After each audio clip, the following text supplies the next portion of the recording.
First Peter is a fantastic book, and I'm working through it right now.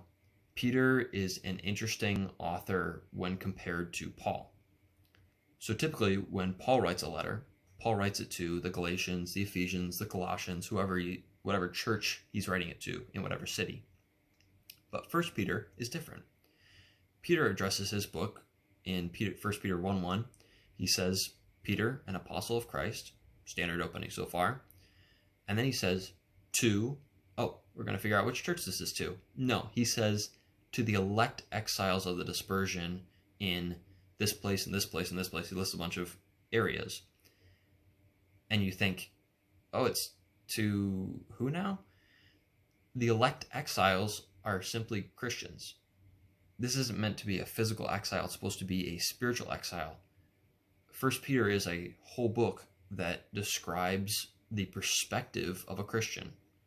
And so in the first verse, Peter is already getting into it by giving Christians a title that is supposed to help us understand how we live our lives and what perspective we look at the world with.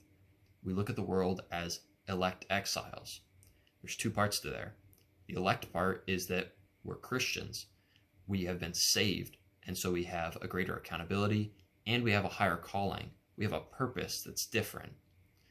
And we're also exiles. This place is not our home. We have a home that's going to be established when Jesus comes back. It's the new heaven and the new earth. But for right now, this world has nothing for us.